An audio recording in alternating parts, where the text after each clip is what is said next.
नमस्कार. आज आपण एकदम चटपटीत आणि झणझणीत अशी कैरीची चटणी बनवणार आहोत. चला तर आता आपण रेसिपीला सुरुवात करूयात. इथे मी एक कैरी घेतलेली आहे. कैरी स्वच्छ धुवून आपण त्याच्यात देठाचे बाजू काढून घेणार आहोत. व्हिडिओ दाखवल्याप्रमाणे आपल्याला ती कापून घ्यायची आहे.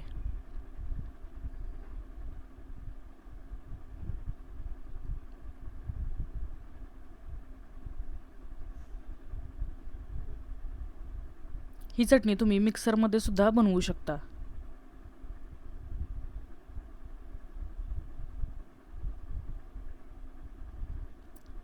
व्हिडिओ दाखवल्याप्रमाणे आपल्याला ही स्लाइसमध्ये कट करून घ्यायची आहे.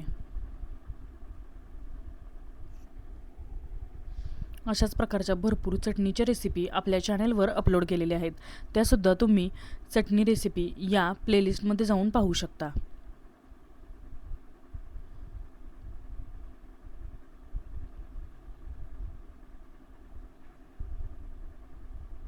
आता आपण हे जाडसर असं वाटून घेणार आहोत.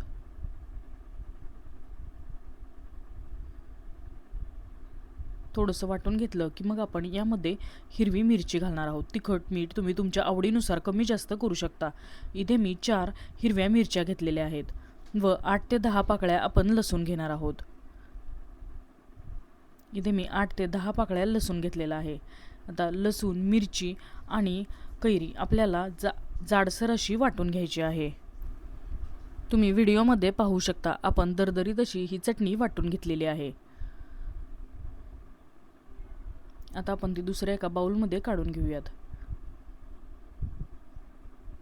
तुम्ही ही चटणी मिक्सरमध्ये जाडसर अशी वाटून घेऊ शकता. चालू बंद या पद्धतीने.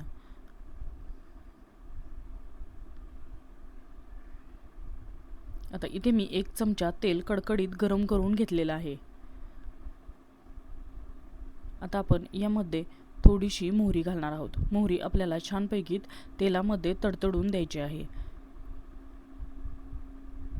यानंतर आपण यामध्ये जिरं घालणार आहोत. मोहरी, जिरं, हिंग आणि लाल मिरची पावडर घालणार आहोत.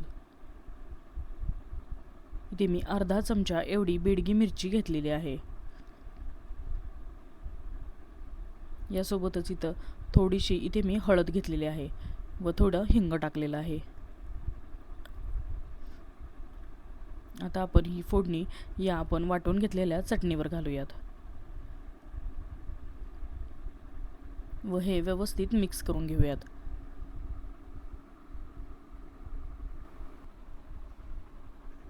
फोडणी आपल्याला चटणीमध्ये व्यवस्थित मिक्स करून घ्यायची आहे. यानंतर आपण यामध्ये चवीप्रमाणे मीठ घालणार आहोत.